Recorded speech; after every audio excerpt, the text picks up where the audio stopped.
चलिए, screen visible है। मुझे सिर्फ दो के ही वीडियो ऑन दिख रहे हैं यहाँ पर, कुसुम जी और विधि जी। अटेंडेंस अनुश्री जी का भी है। मैं अटेंडेंस उतनी ही लगाऊंगी जो वीडियो ऑन रहेंगे, है ना। इस चीज को आप लोग ध्यान रखें। कभी किसी कारणवश रहता है, जैसे कि अनीता जी का है, तो वो अंडरस्टैंडिंग होती कि हाँ ठीक है, कोई प्रॉब्लम है। अदरवाइज सभी को नहीं हो सकता है, तो बाकी सब अपने वीडियो ऑन करें।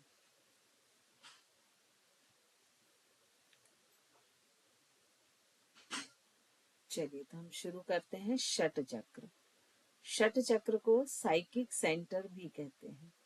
यहाँ पर आप जो षट चक्र पढ़ने वाले हैं, ये बहुत ही अधिक डिटेल में है, तो कुछ चीजें तो मैं यहाँ पे छोड़ूंगी, लेकिन कोशिश करूंगी कि आपको उतना डिटेल समझाने की कोशिश करूंगी। कोई बात नहीं डॉली जी, ठीक है। लेकिन यहाँ पर आपको भी थोड़े से अपने एफर्ट करने पड़ेंगे, है ना, क्योंकि हो सकता कई लोगों के लिए बिल्कुल नया कॉन्सेप्ट हो, या कई बार हमने सिर्फ नाम सुना होता है, तो थोड़े से एफर्ट आपको करने पड़ेंगे और समझने की कोशिश करनी पड़ेगी। तो यहाँ पर जो यौगिक एनाटॉमी होती है, उसके अकॉर्डिंग ह्यूमन बॉडी में षट चक्र एग्जिस्ट करते हैं। अब ये जो षट चक्र हैं, इनको साइकिक सेंटर भी कहते हैं।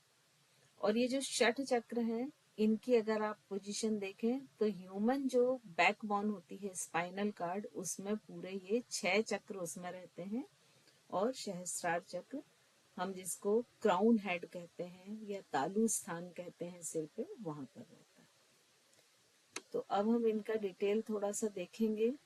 तो ये जो चक्र है, और कुंडलिनी शक्ति का भी आप लोग सभी ने नाम सुना होगा कहीं ना कहीं, है ना।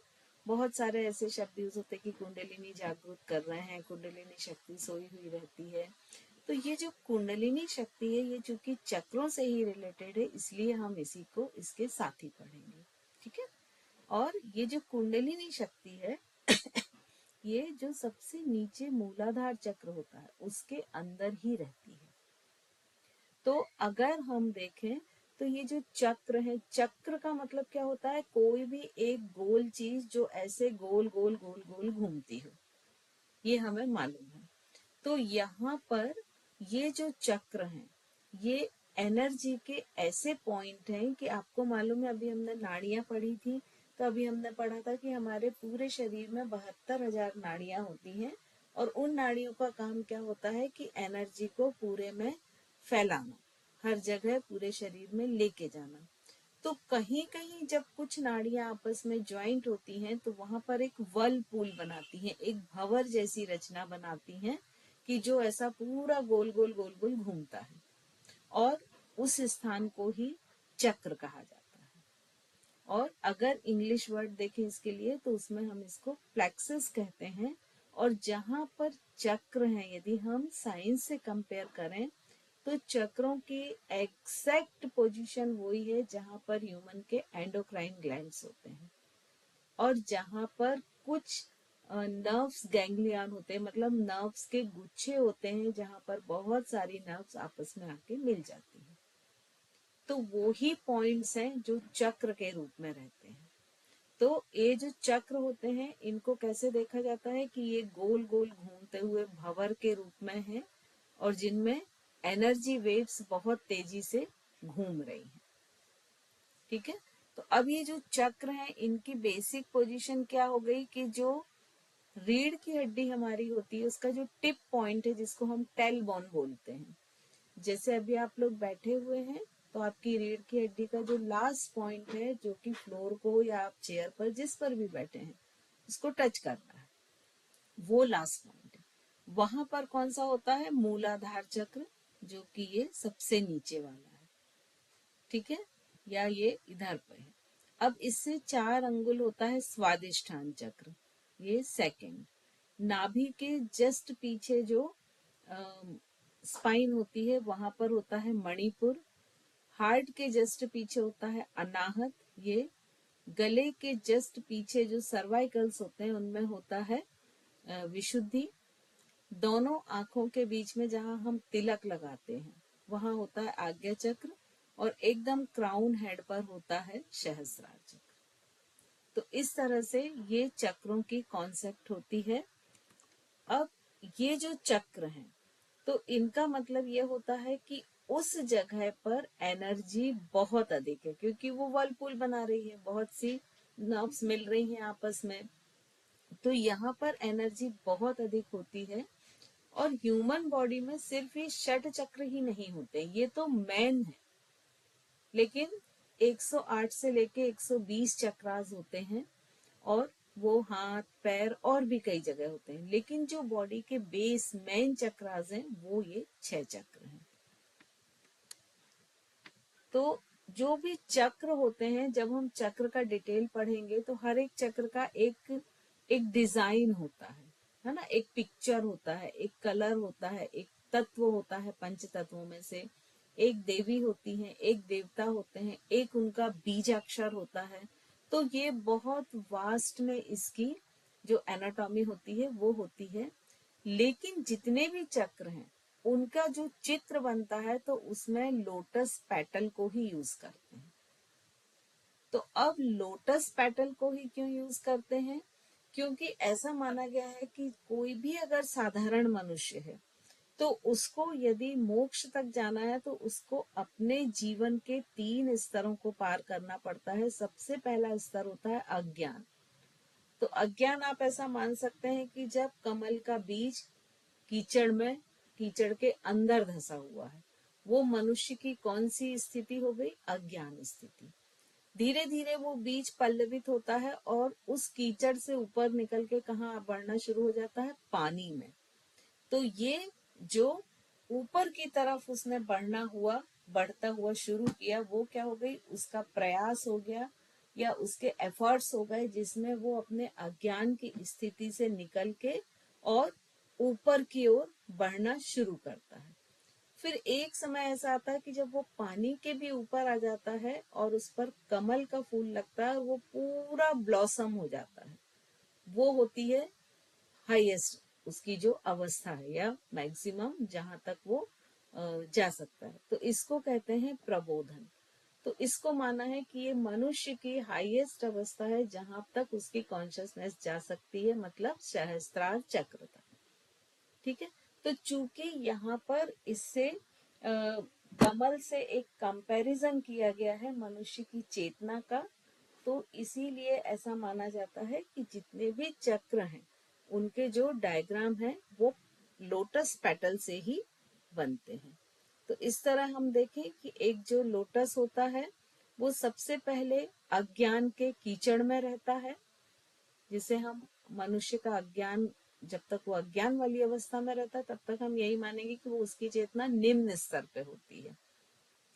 लेकिन जैसे ही वो थोड़ी आकांक्षा और प्रयास करता है तो वो ऊपर की तरफ उसकी चेतना उठनी शुरू हो जाती है और एक दिन बहुत सुंदर फूल में बन जाती है और उसका एलाइटमेंट हो जाता है और उसको हम प्रबोधना कहते हैं।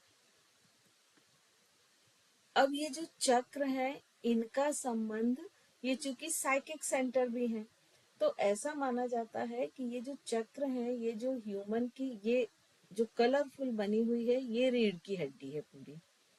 ठीक है, ह्यूमन बैकबोन है।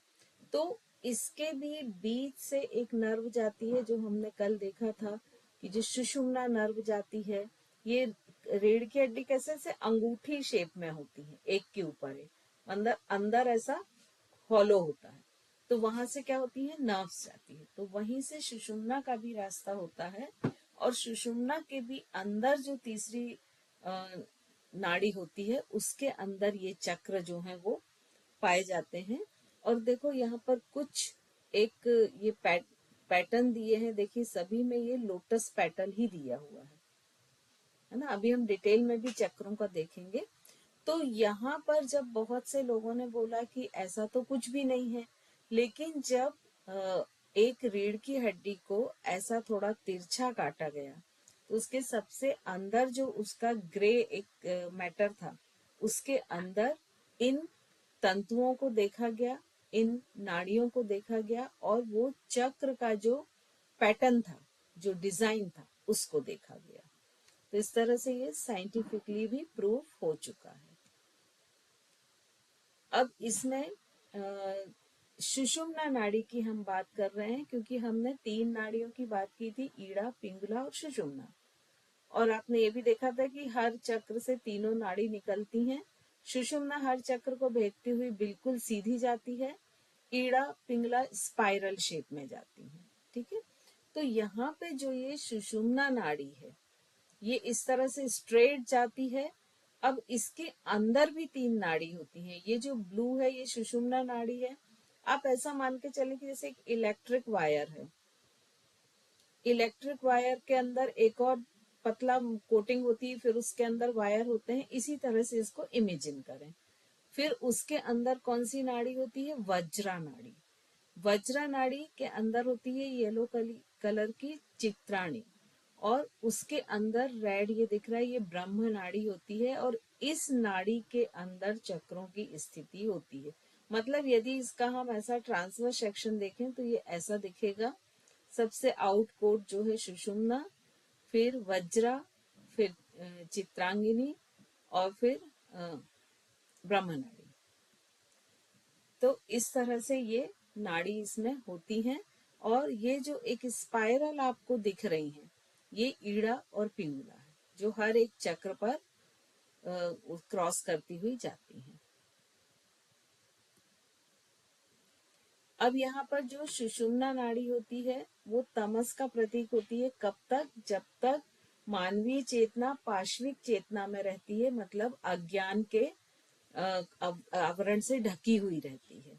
और जो वज्राणी नाड़ी है वो रजस का प्रतीक है, मतलब जब वो थोड़ा प्रयास करने लगता है, उसकी चेतना थोड़ी सी ऊपर उठ के मानवीय चेतना में आ जाती है।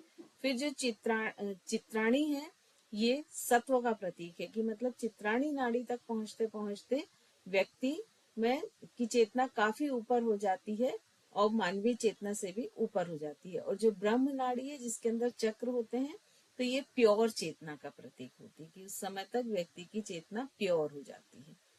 अब ये जो इवोल्यूशन है, ये आप लोग को भी मालूम है, साइंस भी यही बोलता है कि ये लगातार डेवलप होता जा रहा है। तो जब ये डेवलप हुआ तो सबसे पहले जो थी वो मूलाधार ही बेस चक्र था, क्योंकि उस समय मानव की चेतना एनिमल चेतना तक ही थी। फिर जैसे जैसे उसका इवोल्यूशन होता रहा, विकास होता गया, वैसे वैसे उसमें चक्रास डेवलप होते गए, वैसे वैसे उसमें नया ब्रेन डेवलप होता गया, और वैसे वैसे उसकी जो ऊर्जा है, उसकी जो एनर्जी है, कॉन्शियसनेस है, वो हायर होती गई। तो हम अभी तक जो है ये सीढ़ियां पार करके होमोसेपियंस तक आ चुके हैं। अब इसके आगे भी इवोल्यूशन होगा, ये भी संभव है।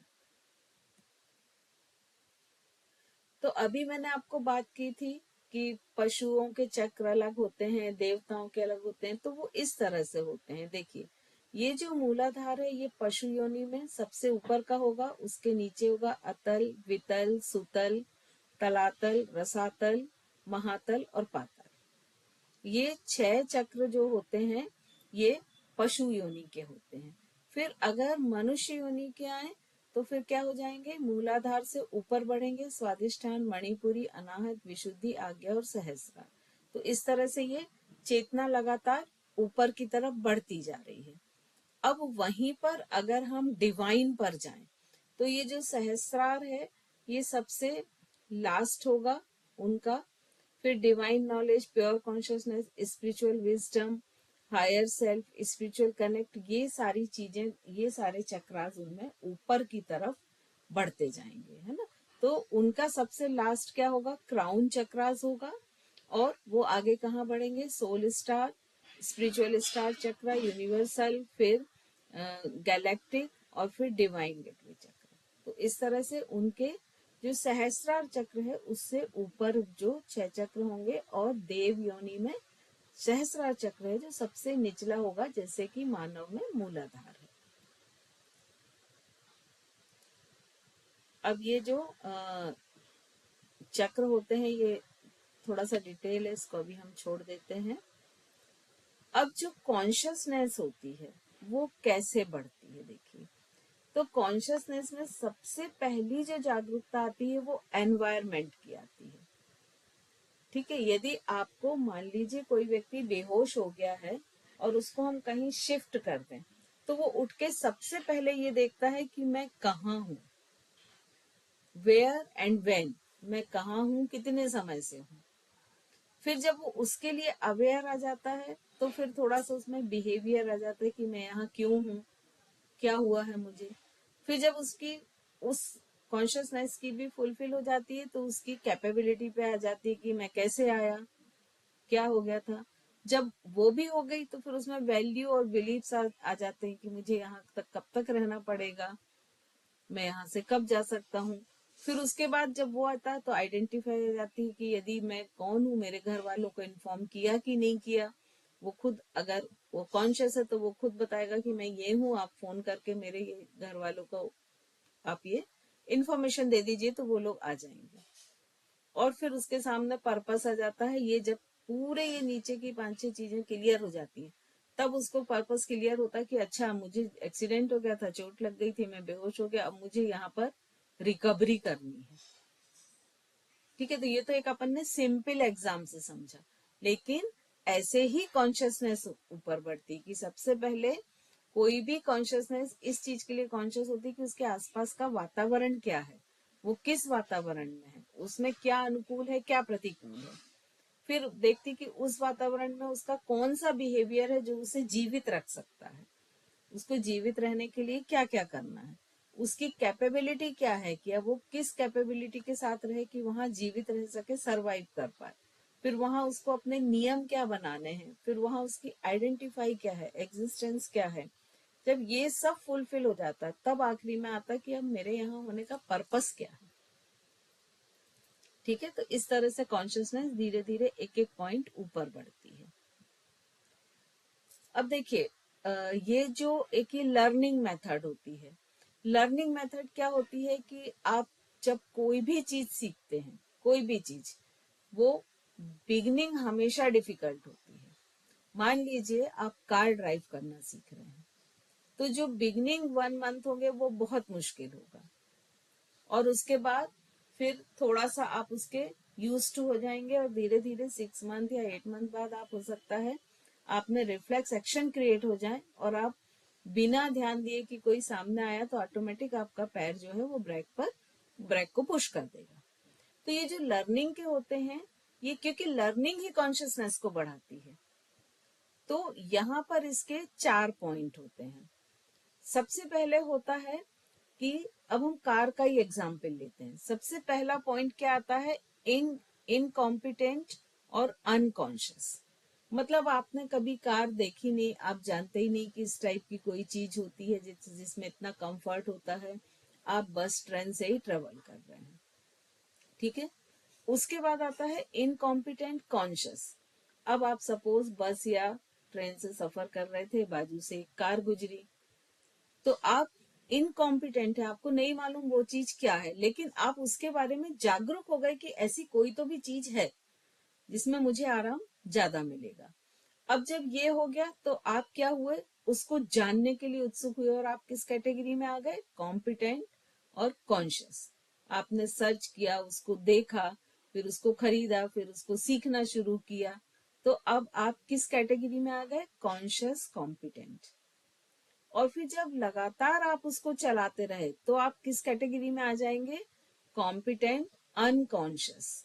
मतलब आपकी बॉडी में वो रिफ्लेक्स एक्शन क्रिएट हो जाएंगे, और आप अनजाने में भी आप चलाते जाएंगे। तो अगर आपका लेफ्ट टर्न लेना, तो आपको सोचना नहीं पड़ेगा कि अब मैं हाथों को लेफ्ट साइड घुमाऊं, वो रिफ्लेक्स एक्शन क्रिएट हो चुके हैं कि आप ऑटोमेटिक वो हाथों को घुमाएंगे। यदि आपको गियर चेंज करना है तो ऑटोमेटिक आप जब पहली बार सीखेंगे ना, तो आप हो सकता है गियर की तरफ देखें कि सेकंड या थर्ड डालना है तो कहाँ है, लेकिन फिर आप इतने कॉम्पिटेंट हो जाएंगे कि आप बिना देखे ही गियर चेंज कर लेंगे और आपका सही गियर लगेगा। तो हमेशा कोई भी लर्निंग प्रोसेस होती है तो उसमें ये 4 प्रोसेस या 4 स्टेप होते ही हैं। अब हम आते हैं मूलाधार चक्र पर। तो मूलाधार चक्र का स्थान क्या है, टेलबोन के टिप पर है। ठीक है, अब इसका हम डिटेल देखते हैं। तो सबसे पहले तो मूलाधार बेस है, हर ह्यूमन एग्जिस्टेंस का, ह्यूमन कॉन्शियसनेस का बेस है, क्योंकि वहीं से उसकी यात्रा शुरू होती है। ऐसा माना जाता है कि अभी जो प्रेजेंट में जो भी जितनी भी मानव जाति है, उनकी कॉन्शियसनेस एक जो नॉर्मल मानव जाति है उसकी, उनकी 3 चक्रों पर ही है, मूलाधार, स्वादिष्ठान और मणिपुर। फिर मणिपुर से जो एफर्ट करके ऊपर ले जाते हैं, उनकी और ऊपर गई हुई है। तो ये जो मूलाधार चक्र है, चूंकि यहाँ पर कुंडलिनी भी रहती है, यहीं से नाड़ियां निकलती हैं, ईड़ा, पिंगला और सुषुम्ना, जो कि ह्यूमन बॉडी की मेन नाड़ियां मानी जाती हैं।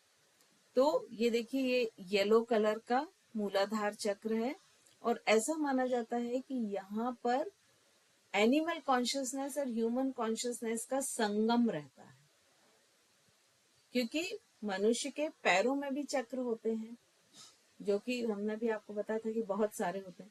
तो अगर वो, जैसे मान लीजिए कोई व्यक्ति क्राइम की तरफ चला जाता है, ठीक है, तो उसमें देखिए जो ह्यूमन इमोशंस होते हैं वो खत्म हो जाते हैं। तो इसका मतलब क्या हुआ, वो मूलाधार से भी नीचे शिफ्ट हो गया। तो मूलाधार चक्र एक ऐसी जगह है कि जहां पर आप बीच में खड़े हैं, कि आप मानव चेतना की तरफ भी जा सकते हैं और आप नीचे गिर के पाश्विक चेतना की तरफ भी जा सकते हैं। तो ये हमारे ऊपर निर्भर होता है कि हमको कहाँ की यात्रा करनी है।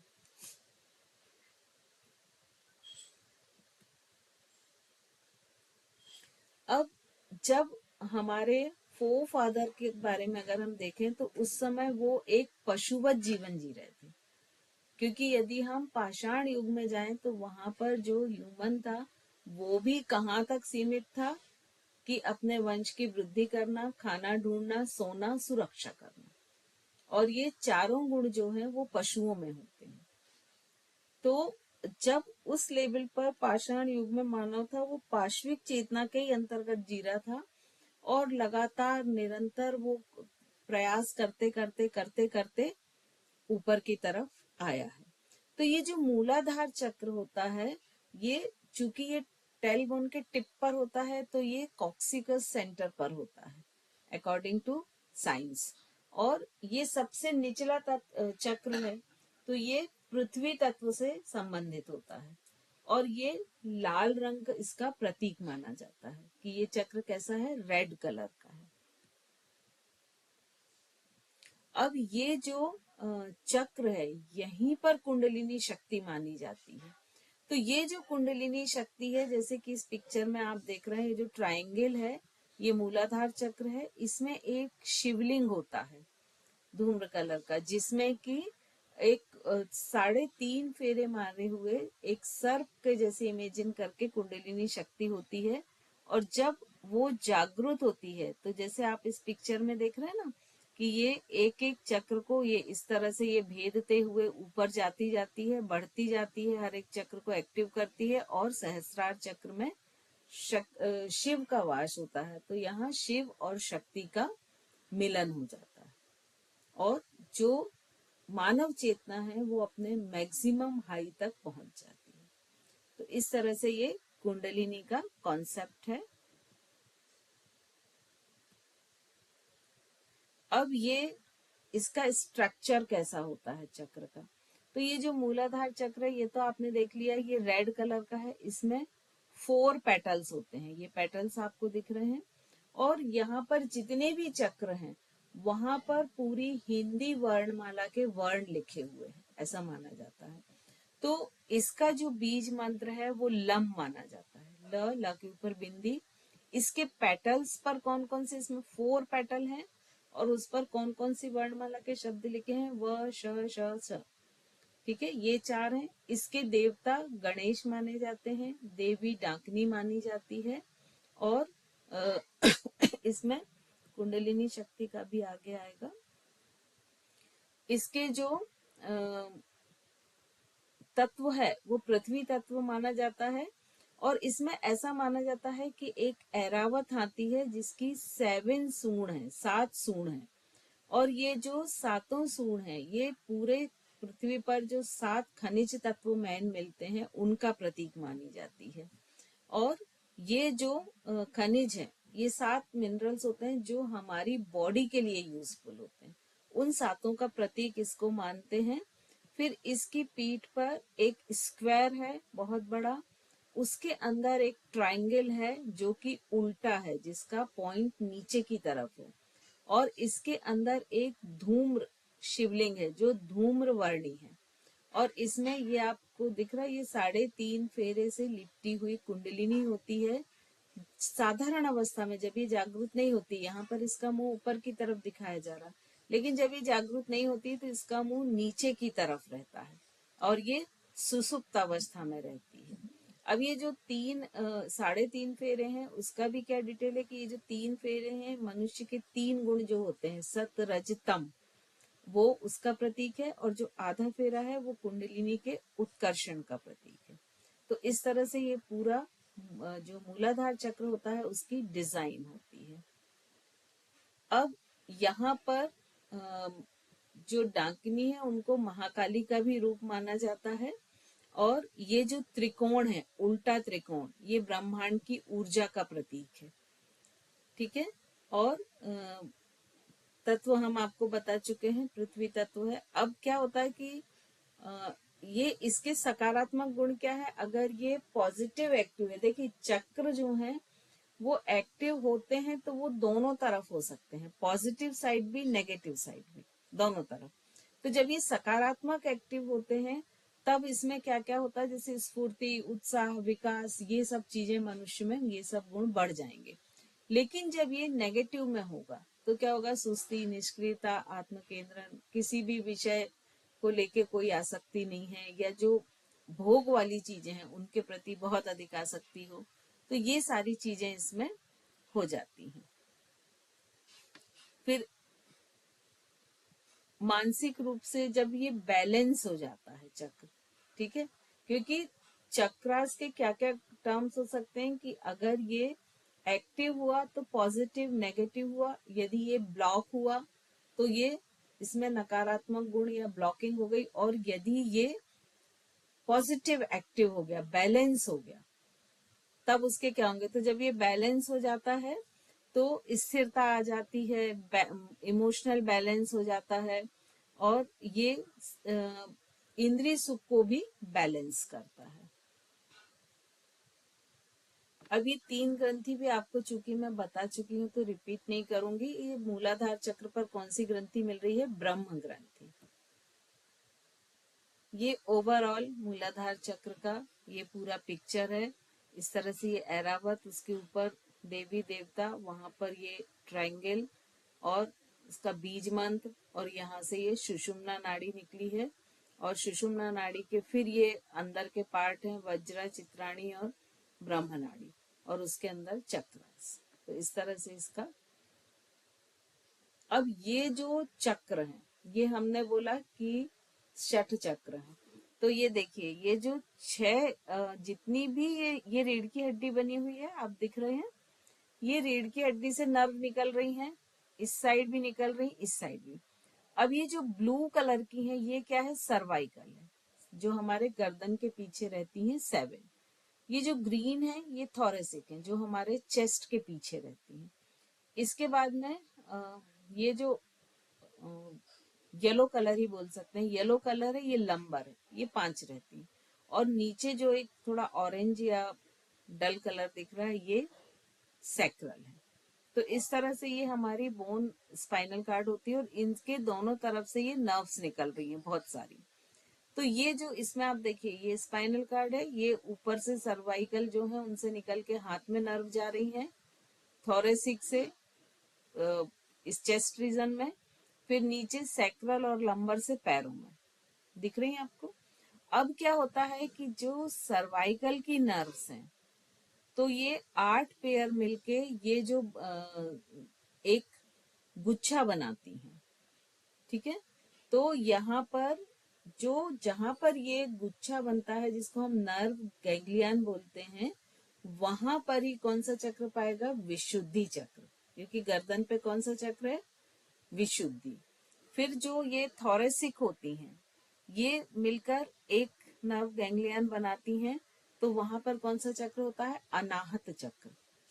फिर लंबर पर जो बनता है गैंग्लियन, वहां पर होता है मणिपुर। और सैक्रल के 5 पेयर मिलके बनाते हैं वो स्वादिष्ठान, और सबसे नीचे जो कॉक्सिजियल सेंटर होता है वहां पर मूलाधार चक्र। तो इस तरह से ये जो फ्लैक्सेस होते हैं ये मिलके इनकी पोजीशन क्या होती है? बिल्कुल चक्रास के पास होती है। तो यहाँ पर देखिए जो ये ब्रैंकियल फ्लैक्सेस है, सॉरी यहाँ जो क्रेनियल नर्व फ्लैक्सेस है ये आज्ञा चक्र के पास है। ब्रैंकियल जो है ये विशुद्धि है। फिर थोरा थोरा को एब्डोमिनल जो नर्व्स हैं ये मिलके बनाती हैं अनाहत चक्र। लंबर फ्लेक्सस जो है ये मणिपुर, और सैक्रल जो है ये स्वादिष्ठान और मूलाधार चक्र। तो इस तरह ये जो हमारा नर्वस सिस्टम है उससे भी ये चक्र रिलेटेड है। यहाँ पर क्लियरली आपको ज्यादा दिखेगा, वहां पर थोड़ा सा बहुत औच-पौच हो गया था। तो ये C1 से C7 तक 8 पेयर, C7 ही होती है, यहाँ पे पता नहीं क्यों 8 दिया है, शायद एक नर्व से दोनों साइड, एक जो वर्टिब्रा होता है ना उससे 2 साइड से नर्व निकलती, इसलिए जो 7 सर्वाइकल होते हैं लेकिन उनसे नर्व पेयर 8 निकलते हैं, इसलिए ये 8 पेयर दिए हैं। तो ये मिलके सर्वाइकल प्लेक्सस बनाते हैं, ये विशुद्धि चक्र। ब्रोंकियल जो प्लेक्सस है वो अनाहत चक्र। फिर उसके बाद लंबर जो प्लेक्सस जो यहाँ बनता है मणिपुर। सैक्रल यहाँ पर जो होता है वो स्वादिष्ठान, और कॉक्सिजियल जो सबसे नीचे होता है ये मूलाधार चक्र। तो इस तरह से ये नर्व से कोरिलेट रहता है। फिर हमने एंडोक्राइन की बात की थी, है ना? तो ह्यूमंस में मेन कौन कौन सी एंडोक्राइन ग्लैंड्स पाई जाती है? एंडोक्राइन ग्लैंड्स हैं क्या? एंडोक्राइन ग्लैंड्स वो हैं जिनसे हार्मोन का सिक्रेशन होता है, और ये डक्टलेस होती हैं। ये इस हार्मोन्स को सीधे किस में ट्रांसफर कर देती हैं? ब्लड में, और ब्लड के द्वारा ये पूरी बॉडी में ट्रांसपोर्ट होता है। तो ये जो मैन है ये कौन कौन सी है? सिर के पास होती है हाइपोथैलेमस, पिट्यूटरी, पीनियल। फिर thyroid gland, thymus, adrenal, pancreas, ovary, female में ओवरी होगी, मेल में टेस्टिस होंगे। यहाँ पर ये मेल दिखाए हैं। तो आप देखिए ये जो चक्रास की पोजीशन है ये बिल्कुल वही है। हाइपोथैलेमस के पास है सहस्त्रार चक्र, पिट्यूटरी ग्लैंड के पास है आज्ञा चक्र, थायराइड ग्लैंड, थायराइड पैराथायराइड जो गले में रहती है, विशुद्धि चक्र। हार्ट के पास है थाइमस ग्लैंड जहां पर अनाहत चक्र, एड्रिनल ग्लैंड, पेनक्रियास जो कि नाभि के पास है, मणिपुर। फिर टेस्टिस या ओवरी, स्वादिष्ठान और मूलाधार चक्र। तो ये हर एक ग्लैंड जो है वो चक्रास से रिलेटेड है। अब अभी अगर आप देखें ना तो लगभग 80% बीमारियां जो है वो हार्मोन्स के इम्बैलेंस होने के कारण हो रही है। चाहे आप थायराइड लें, डायबिटीज लें, देखें जो अधिक मात्रा में जो बीमारी हो रही है, तो वो हार्मोन्स को हम कैसे बैलेंस करते हैं? उस चक्र की एनर्जी को बैलेंस करके हम उस के पास जो, जैसे मान लीजिए थायराइड है किसी को, तो थायराइड में क्या कौन सी ग्लैंड से इफेक्ट होगा? Thyroid parathyroid. अब गले में कौन सा चक्र है? विशुद्धि चक्र। तो विशुद्धि चक्र की एनर्जी को यदि हम बैलेंस कर दें तो वो थायराइड पैराथायराइड ग्लैंड के सीक्रेशन को भी बैलेंस कर देगा। तो इस तरह से हम इस पर काम करते हैं। अब जो मूलाधार चक्र है इसकी पोजीशन बताई है कि पुरुषों में ये पेरेनियम के थोड़े अंदर रहता है, और फीमेल्स में ये जो सर्विक्स होता है वहां पर होता है। अब इससे नर्व्स कौन सी जुड़ती हैं? सैक्रल नर्व्स जो होती हैं, और सैक्रल या पेल्विक नर्व फ्लेक्सस जो होता है ये मूलाधार चक्र से जुड़ता है।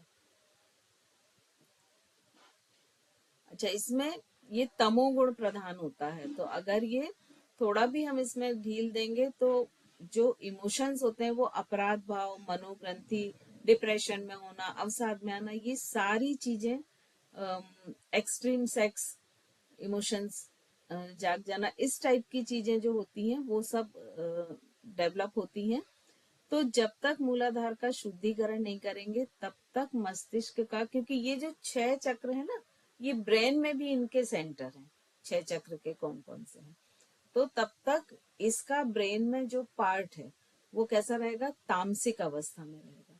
और उससे रिलेटेड जितने भी काम होंगे वो सब कैसे होंगे, तमस वाले होंगे, तमस गुण वाले होंगे। तो उसको हम इम्प्रूव करके और इसे और अच्छा बना सकते हैं। अब ये साइंस के हिसाब से दिया है कि इसके प्लेक्सेस कैसे होते हैं। हमने देखा था 4 प्लेक्सेस होते हैं इसमें, है ना।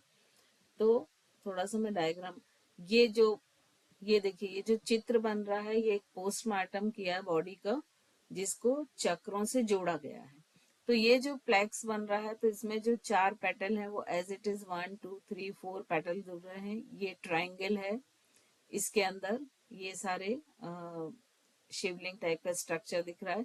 तो ये जो पोस्टमार्टम में देखा तो अंदर भी सेम स्ट्रक्चर लगभग मिल रहा है। इसको हम बहुत डिटेल में नहीं जाते हैं।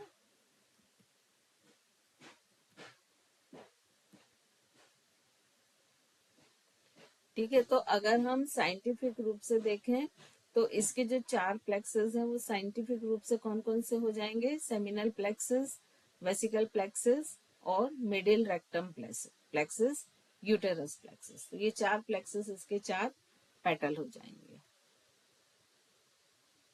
अब इसकी जो तन्मात्रा है, तन्मात्राएं आप पढ़ चुके हैं, तो इसकी जो तन्मात्रा है वो क्या है, गंध, सुगंध। और इसका जो ज्ञानेंद्रिय है, सेंस ऑर्गन है, वो क्या है, नासिका या नाक। और इसका जो कर्म इंद्रिय है, एक्शन ऑर्गन है, वो क्या है, एनस। तो इस तरह से हर चक्र से ये सारी चीजें भी जुड़ेंगी। और अगर ये बहुत इम्प्रूव हो जाता है, अलाइंड हो जाता है, इसके ब्लॉकेज खुल जाते हैं, ये पॉजिटिव तरफ चला जाता है, तो वो मनुष्य जो है वो बहुत ही अधिक इंटेलिजेंट हो जाता है, हर रोग से मुक्त रहता है, और वो हमेशा आनंदमय स्थिति में वो मनुष्य रहता है।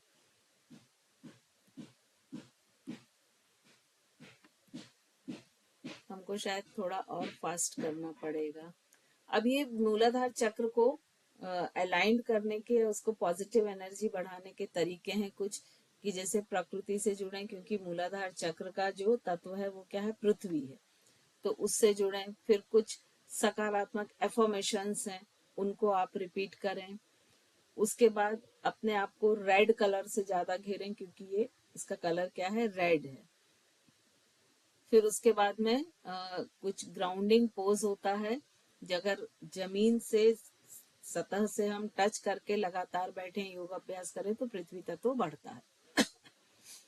फिर उसके बाद में कुछ प्राणायाम ऐसे होते हैं जो कि इस चक्र को एक्टिवेट करते हैं। कुछ मेडिटेशंस होते हैं जो एक्टिवेट करते हैं। कुछ मुद्राएं होती हैं पर्टिकुलर, जिनसे हम इसे एक्टिवेट कर सकते हैं। फूड भी ऐसे होते हैं कुछ जो कि चक्रों को एक्टिवेट करने में हेल्पफुल होते हैं। और फिर कुछ ऐसे गंध होती है, क्योंकि इसकी जो तन मात्रा है वो गंध है और इसकी सेंस ऑर्गन नोज है।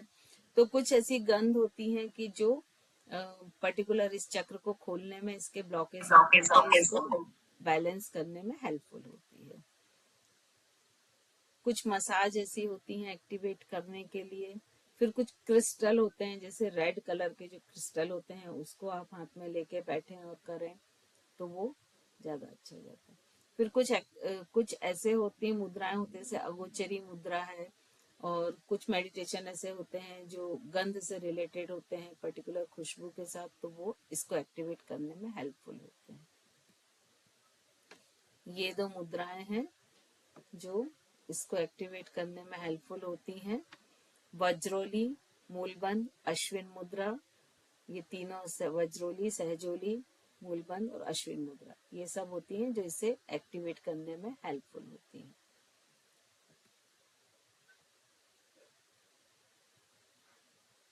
फिर कुंडलिनी योग थोड़ा सा शॉर्ट में ले लेते हैं, ठीक है, क्योंकि ये मूलाधार चक्र में ही रहती है कुंडलिनी।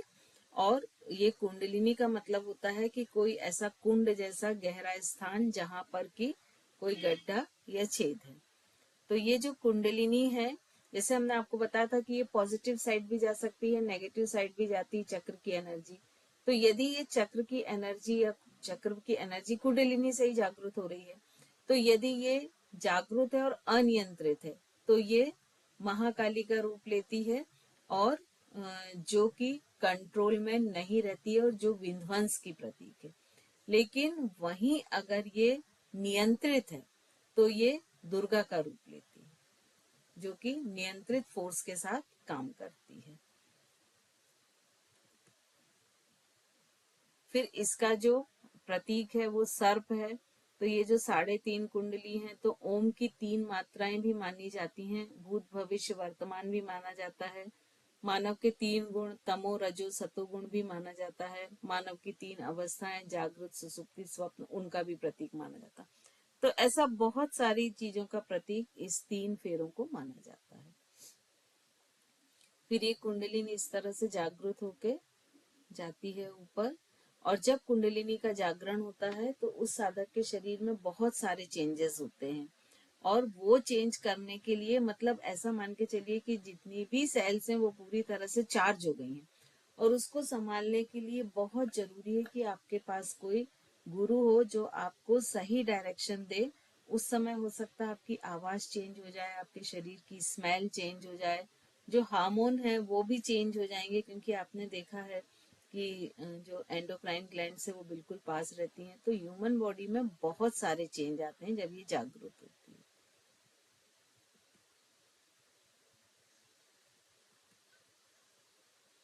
और जब ये कुंडलिनी जागती है तो ये इस तरह से एक एक चक्र को जागृत करती हुई ऊपर जाती है और सहस्रार चक्र तक की ये यात्रा करती है।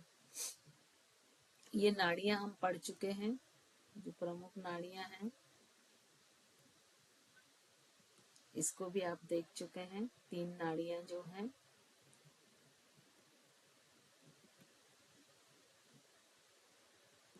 इसलिए हम इसको आगे कर रहे हैं।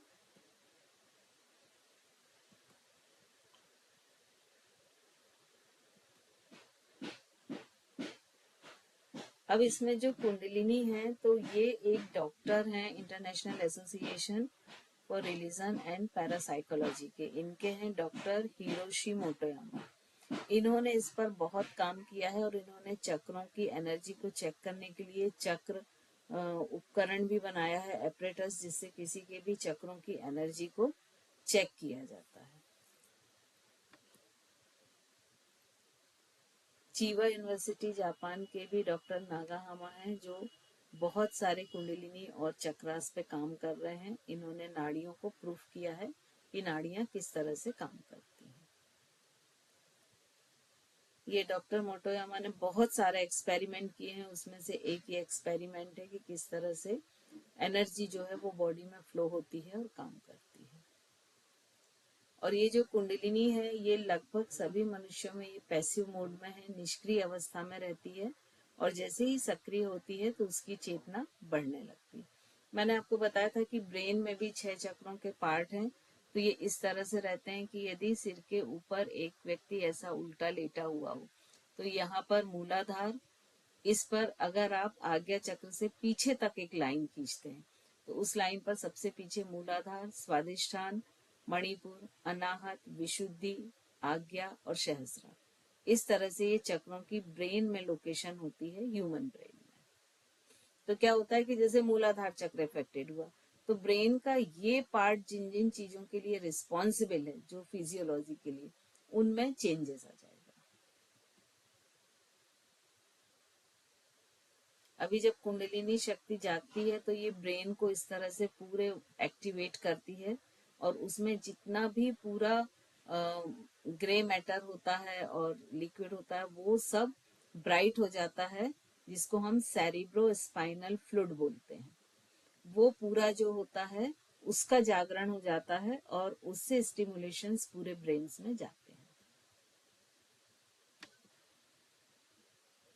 ये एक और इजहाफ वैज्ञानिक हैं जिन्होंने बहुत सारे, इन्होंने भी जो मेडिटेशन के दौरान किस तरह से बॉडी के एनर्जी में चेंजेस आते हैं वो एक्सपेरिमेंट किए हैं और वो बताए हैं। तो ओवरऑल हम देखें कि कुंडलिनी जागरण जो होता है उसका अनुभव सबसे पहले भूमध्य में, मतलब आज्ञा चक्र के पास होता है। फिर ज्यादातर ये होता है कि व्यक्ति की नींद वो कम होती है, उसके एनस रीजन में एक इचिंग होने लगती है, मन शांत होने लगता है। लेकिन ये जो अनुभव है ये अलग भी हो सकते हैं। तो इस तरह से ये कुंडलिनी, और जब ये कुंडलिनी जागृत होती है तो ये सहस्त्रार में जाती है। सहस्त्रार चक्र कहाँ है? यहाँ क्राउन हेड पर है, जहाँ पर कि आरएएस सिस्टम, एक्टिकुलर रेडिएटिंग सिस्टम होता है। और उसके जितने भी उसमें 1000 ऑफ गुच्छे होते हैं, अणु गुच्छक जिनको कहते हैं, तो वो सारे जो हैं वो एक्टिवेट हो जाते हैं, ये साइंस के अकॉर्डिंग। अब कुछ लोगों की जन्मजात कुंडलिनी होती है, कुछ लोग उसको जागरूक करते हैं तो उसके पर्टिकुलर बीज मंत्र होते हैं, फिर तपस्या से करके जागरूक करते हैं। कुछ लोग एक सोमवल्ली, मतलब जिसको हम सोम रस कहते हैं, जो देवता लोग जिसका पान करते हैं, उस रस के पान से भी ये कुंडलिनी जागृत होती है। अष्टांग योग, राजयोग से ये कुंडलिनी जागृत होती है। प्राणायाम लगातार करने से इसका जागरण होता है। फिर कुछ जैसे बंध होते हैं, मुद्रा होती है, क्रिया योग होता है, इन सब से इनका जागरण होता है। कई बार गुरु की दीक्षा से गुरु ही उसको जागृत कर देता है। शक्तिपात भी जब गुरु करता है तो कुंडलिनी जागृत हो जाती है। और इस तरह से देखें तो ये कुंडलिनी पूरी तरह से जब जागृत होती है तो व्यक्ति टोटली बदल जाता है। मतलब यहाँ पर एक ऑर्डिनरी व्यक्ति की ये सुषुम्ना नाड़ी दी है, जहाँ पर कि उसकी कुंडलिनी सोई हुई पड़ी है, और जब ये जागृत होती है तो ये इस तरह से आगे बढ़ती हुई पूरा सहस्त्रार चक्र की यात्रा करती है। अब ये स्वादिष्ठान चक्र से हम कर लेते हैं।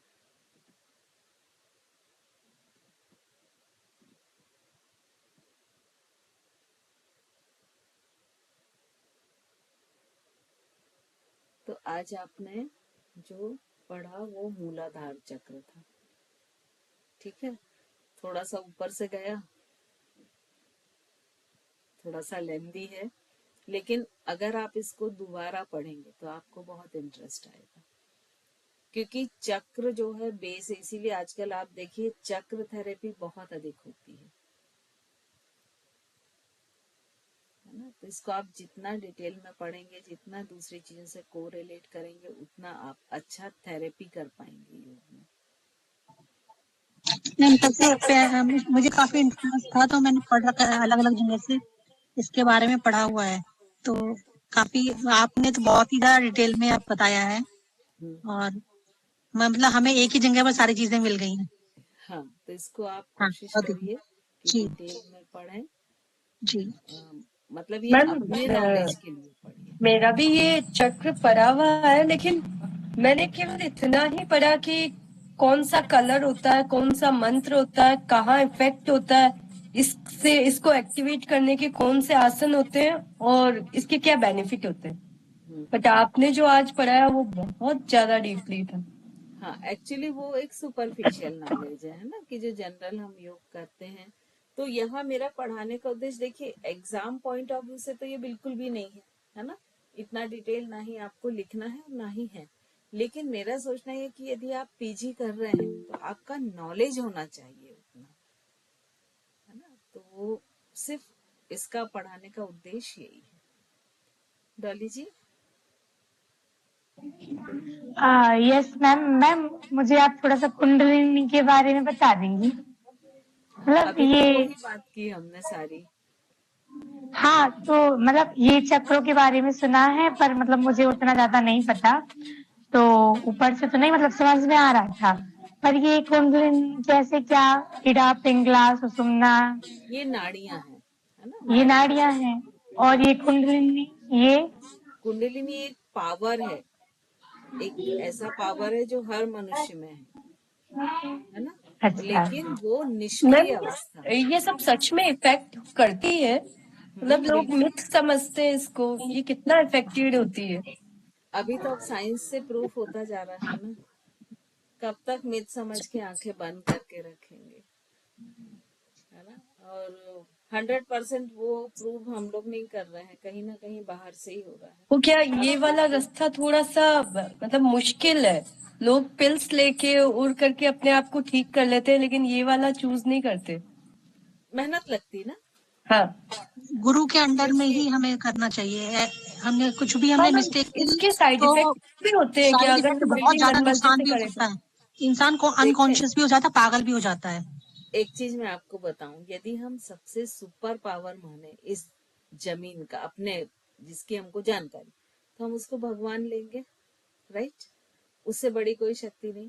तो जब उसका भी नेगेटिव है शैतान, तो दुनिया में ऐसी कोई भी चीज नहीं। ये बहुत बड़ा मिथ है कि योग आयुर्वेद में कुछ भी खा लो उसके तो कोई नेगेटिव इफेक्ट नहीं होते। नहीं, उनके भी नेगेटिव, क्योंकि हर चीज के एस्पेक्ट पॉजिटिव नेगेटिव दोनों ही होंगे, है ना? तो ऐसा नहीं है। योग भी अगर लगातार, मेरे पास ढेर ऐसे आते हैं कि जिनने लगातार सामने झुकने वाला पीछे झुकने वाला गलत ढंग से किया, उनके लंबर में प्रॉब्लम आ गया। तो मेरा सिर्फ इतना कहना है कि यदि हम कम जानकारी में, बिना जानकारी में, बिना किसी डायरेक्शन के, कि कोई एक्सपर्ट का डायरेक्शन लें और हम करते हैं, तो उसके हमको लॉसेस भी झेलने के लिए तैयार होना चाहिए। बेनिफिट मिले बहुत अच्छी चीज है, बट लॉसेस भी पॉसिबल हैं।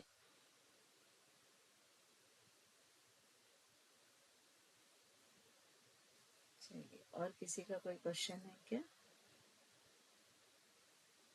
मैम जैसे हमें जैसे पर्टिकुलर किसी चक्रा से संबंधित जैसे मान लो थायराइड है, तो हमें खाली विशुद्धि चक्र की भी साधना या उसको कर सकते हैं, या हमें मूलाधार से ही स्टार्ट करना है, 1 by 1 करना है? नहीं, अगर हम थेरेपी पे जाते हैं तो हम ये भी कर सकते हैं। डायरेक्ट विशुद्धि चक्र पे काम कर सकते हैं या हाँ, अनाहत पे काम कर सकते हैं? बिल्कुल। हम्म। लेकिन बस वही होता है कि अगर मान लीजिए किसी का मूलाधारी ब्लॉक है, तो आप विशुद्धि पे कितना भी काम करते रहेंगे, वो एक्टिवेट और अलाइंड होगा ही नहीं, हाँ, क्योंकि ऐसे जिसकी कहा बेस जाता से है खराबी कि है। मूलाधार पे हाँ, ही सबसे पहले काम करना लेकिन चाहिए। मैम, लेकिन इसका यदि पता कैसे चलता है कि हमारा मूलाधार ब्लॉक है? इमोशंस उसमें बताए ना बहुत सारे, आप इमोशंस को एनालिसिस कीजिए तो आपको तुरंत पता चल मतलब जाएगा। किसी भी पेशेंट को हमें पहले रेगुलर मतलब नोटिस करना रहेगा कि इसके क्या यस, मैंने बिहेवियर है। आपको उस दिन यही बता रहे थे ना कि 1 हाँ महीने तक तो मैं उससे बात करते हुए समझने की कोशिश करती हूँ कि उसका मेंटल स्टेटस क्या है, क्योंकि वही हमको हेल्प करता है कि हम इन सब चीजों को डायग्नोसिस कर सकें कि वो किस चक्र पे है, उनका एनर्जी लेवल क्या है, उनकी थिंकिंग क्या है, वो सारी चीजें उसी पर डिपेंड करती हैं। हम पहले शुरुआत की क्लास में तो यूं लग रहा था जैसे बोरिंग सा है, लेकिन अभी मजा आ रहा है पढ़ने में आगे। एक्चुअली यदि आपका इंटरेस्ट है योग में तो आपको अच्छा लगेगा।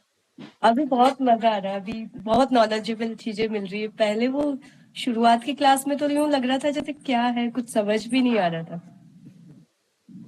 एक्चुअली शुरुआत की जो थी वो उसमें कुछ ऐसा था भी नहीं, जो फर्स्ट सेकंड यूनिट जो थी, तो लेकिन एग्जाम पॉइंट ऑफ व्यू से पढ़ाना भी बहुत जरूरी था, इसीलिए उसको, क्योंकि वो तो आप खुद भी पढ़ सकते हैं, उसमें ऐसा भी कोई वो नहीं था कि मुझे पढ़ाना पड़े।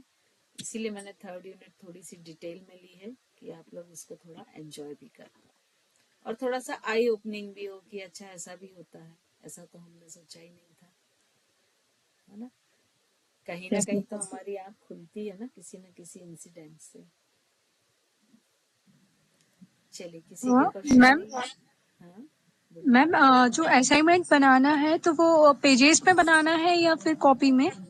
किसी में भी बना सकते हैं, आपकी मर्जी। Yes ma'am. और मैम जो आपने प्रैक्टिकल में जो टॉपिक दिए थे वो नेटवर्क इशू की वजह से मैम मैं उस दिन सुन नहीं पाई थी। मैम एक बार आप फिर से बता दीजिए ना। प्रैक्टिकल में हर पॉइंट के 4-4 आसन आपको बनाने, जैसे सिटिंग है तो सिटिंग में 4 आसन बनाने, स्टैंडिंग है तो स्टैंडिंग में 4, ऐसे आपके सिलेबस में पॉइंट दिए हुए हैं। जी मैम। तो हर पॉइंट के आपको 4-4 आसन बनाने। जी मैम। और मैम एक्स्ट्रा बनाने हो तो जैसे मान लो किसी ने ज्यादा बना लिए तो वो? बिल्कुल बनाइए, वो आपकी स्वेच्छा है, कोई दिक्कत नहीं है। और कम मैम से अभी कम। फर्स्ट ईयर का अभी सिलेबस आप अभी कवर करवा देंगे?